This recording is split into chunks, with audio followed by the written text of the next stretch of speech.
Sofanya Ruben, pintu Ruben. Ya, aduh pintu Ruben. Rumah siapa, Bos? Kulkasnya Ruben.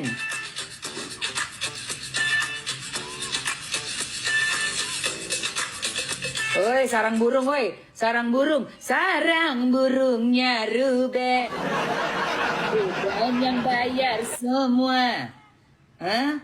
Lo. Tuh kan, akhirnya kan dibikin postingan tuh sama ayah tuh. Jangan-jangan gara-gara ngeliat gue lagi. Ampun, mobil juga, masa? Normal lagi, badan juga seger.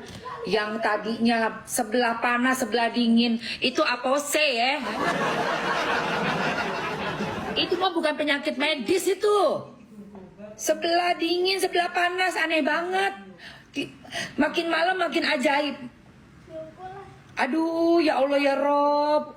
Untuk syukur alhamdulillah mendekatkan diri pada Allah Subhanahu wa taala. Biarin yang kebakaran jenggot ya. Gua mah mau agamanya dia apa, siapapun ya, mau beragama apapun mempercayai, tapi dalam beragama itu mendapat kebaikan, menjadi lebih mendekatkan diri pada Allah dan menjadi orang yang baik, gitu ya. Jadi orang yang lebih tenang, lebih adem, lebih bahagia, silahkan. Mamski tuh. Gak masalah. Ya. Gitu guys. Nah itu ngeri kali. Tapi tetap mesti pembuktian ya guys. Nanti akan ada pembuktiannya pasti, insya Allah. Bukan hanya membanding-bandingkan, mungkin juga ada emosional di situ. Ini kan Ruben tidak emosional. Karena kalau memang misalnya dia cemburu, dia mungkin bisa jumpai langsung itu si laki-laki kan begitu artinya kan. Tapi ini kan tidak. Ini hanya lebih pada kekecewaan. Kenapa dia sebagai seorang ayah selalu diperlakukan, dalam tanda petik diperlakukan layaknya seperti orang asing, sementara orang asing diperlakukan layaknya seorang ayah kan gitu. Nah, peran itu kan harusnya kan yang menjadi kontrolnya kan adalah orang tua yang ada di sekitarnya, orang dewasa dari sekitar anak-anak. Anak-anak itu kan makanya dia dikasih di bawah pengasuhan kan karena memang dia belum bisa berpikir baik benar, belum bisa melihat sesuatu dengan cara yang clear.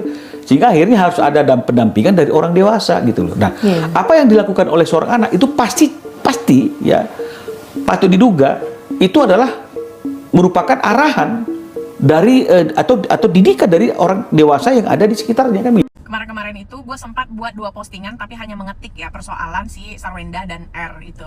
Nah, yang menjadi pertanyaan gue adalah, gue baru ngeh kalau misalnya yang dia live itu dia tidak menyebutkan nama kan, dia bilang Cong itu memang dia menyebutkan si R adalah Cong, atau netizen itu mengasumsikannya itu adalah Ruben karena memang dia seperti Cong. Gue nggak ngerti maksudnya gimana, ada yang bisa jelasin? Kemudian ketika gue membahas, mereka ini membahas lagi perkara CEO. Gue harus bilang sama kalian, CEO itu nggak harus Elon Musk. CEO yang nggak berhasil banget juga ada. Yang pasti mereka itu ya di atas rata-rata. Di atas rata-ratanya ini adalah orang-orang yang memang tidak berkomentar mengata-ngatain CEO. Biasanya itu yang standarnya di bawah rata-rata gitu ya. Karena bahasanya saja sudah kelihatan kalau mereka itu adalah orang yang di bawah rata-rata, begitu. Dan gue bukan fans Sarwenda, gue juga tidak akan mendukung R karena dua-dua gue nggak ngefans. R itu adalah pelawak yang bukan masuk kategori lawakannya lucu buat gue, dan untuk si Sarwenda juga bukan orang yang gue harus idolakan karena dia itu sederhana sekali. Ternyata itu entah tertekan entah pencitraan waktu itu, begitu aja sih. Gue hari ini lebih bagus ngebelain CEO-nya karena dia tuh kasihan, dia terjebak di dalam cerita abnormal dari rumah tangga seseorang. Bener kan, seperti yang udah gue duga. Sejak Onyo speak up di IG story-nya, pasti banyak orang yang bilang kalau Onyo itu nggak ada hak, Onyo itu nggak berhak, Onyo itu hanya anak angkat, bla bla bla bla. Sampai ada yang nge-DM gue guys nih, DM-annya ya, enggak berhak sih Onyo ikut-ikutan, soalnya dia dulu disayang sama bunda, bahkan air susunya dikasih dulu. Masa sekarang Onyo bela sebelah pihak, di mana hati nuraninya? Kan emang anak itu anak pungut. Hei, air susu mana yang dikasih? Air susu mana? Onyo itu diangkat pas Onyo itu udah agak besar, bukan bayi yang masih ngedot. Air susu mana yang dikasih? Dan di sini menurut gua Onyo itu nggak berpihak guys. Onyo ini bukan memihak Ruben, bukan. Onyo hanya membela. Onyo hanya menyuarakan apa yang selama ini dia pendem-pendem, apa yang selama ini dia tahan-tahan. Dan sekarang gua rasa si Onyo itu udah nggak tahan, udah nggak kependem lagi, karena mungkin dari sisi sebelah sana cuman Onyo yang tahu apa yang terjadi, cuman Onyo yang saksi hidup dari mereka. Jadi wajar kalau ini kasus udah kemana-mana, sudah sangat membesar dan melebar kemana-mana. Yang namanya anak sayang sama orang tua, yang namanya anak sayang sama bapaknya, mau nggak mau speak up. Onyo itu udah 21 tahun, Onyo itu udah dewasa, yang dimana Onyo itu sudah bisa membedakan yang mana yang benar, yang mana yang salah.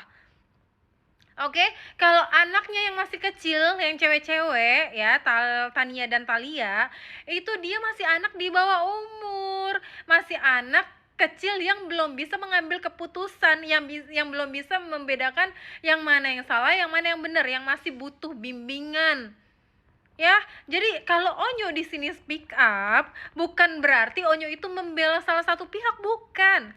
Menurut gua Onyo itu cuma mau membela ayahnya aja, ya.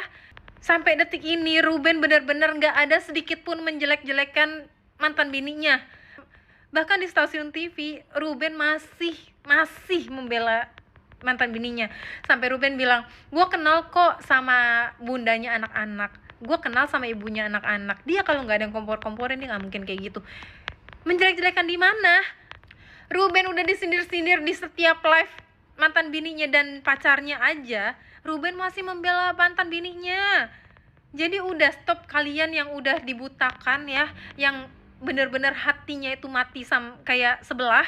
Tolonglah, bisa nggak mikir positif dikit gitu, dikit aja. Sampai di sini yang udah denger beberapa pendapat netizen yang sekarang nyerang ko Ruben Onsu. Ya sekarang ada beberapa netizen, ya kita anggap aja netizen soalnya dia berasa influencer. Dari beberapa netizen ini nyerang ko Ruben. Kalau ko Ruben katanya ngapain nangis-nangis, kan laki-laki nggak perlu nangis. Bahkan ada salah satu netizen yang berpendapat katanya Sarwenda nggak perlu tuh diangkat-angkat dari lumpur. Lumpur yang mana? Lumpur yang mana? Ini kalau kata gue ibu-ibu ini red flag. Iya red flag karena kita persoalannya soal tidak menghargai apa yang sudah diberikan. Dengan nilai total sebesar itu seharusnya sudah mencukupi. Dan seharusnya ko Ruben juga bisa bertemu dengan anaknya. Tidak dipersulit seperti yang kita tahu sekarang. Tapi kata gue salah satu netizen ini emang red flag sih. Saking gila-gilanya pengen disebut influencer sampai segininya. Karena berdasarkan informasi yang gue dapat, ini emang ibu-ibu ya kan emang red flag. Tinggal di OC juga dia. Bahkan nih ibu-ibu pernah minta diskon di salah satu restoran di Perth. Kata gue lu gak semampu itu. Karena nih berdasarkan informasi gue dapat, katanya ibu-ibu ini berasa kayak artis. Makanya dia minta diskon di salah satu restoran yang ada di Australia. Bu, kata gue mas, sebelum lu berpendapat, lu mikir dulu pakai otak lo. Dan kegilaan lu pengen tender sampai akhirnya lu minta diskon sama restoran. Betran Peto ngaku ditampar adik Sarwenda. Kuasa hukum Ruben Onsu katakan lampu kuning untuk gugat hak asuh anak. Pengakuan Betran Peto atau Onyo soal perlakuan kasar yang pernah dialaminya menjadi sorotan. Onyo mengaku sempat ditampar oleh sosok yang diduga merupakan adik Sarwenda. Menanggapi hal tersebut, kuasa hukum Ruben Onsu Minola Sebayang mengaku tak bisa berkomentar banyak sebab hal tersebut. Meski begitu, Minola menilai pengakuan ini bisa menjadi lampu kuning terkait kondisi anak-anak saat ini berada dalam pengasuhan Sarwenda hingga Ruben bersiap menggugat hak asuh kedua putrinya. Artinya kan memang ini sesuatu lampu kuning sih sebenarnya untuk Ruben Onsu agar segera melakukan upaya untuk memperjuangkan hak asuh anaknya yang hari ini ada di tangan jelas Minola. Minola juga mengatakan ada sejumlah hal yang membuatnya khawatir terhadap lingkungan tempat anak-anak berada. Ia menilai terdapat karakter dan perilaku tertentu yang dinilai kurang aman bagi tumbuh kembang anak. Kalau kita lihat dari unggahan Onyo itu memang ada beberapa karakter yang dicitrakan di situ yang menurut pendapat saya itu tidak aman buat anak-anak, ujar Minola. Selain itu ia juga menyoroti dugaan adanya tindakan verbal abuse, hasutan dan provokasi yang juga diakui oleh Onyo. Menurutnya hal tersebut dapat mempengaruhi hubungan antara Ruben dengan anak-anaknya.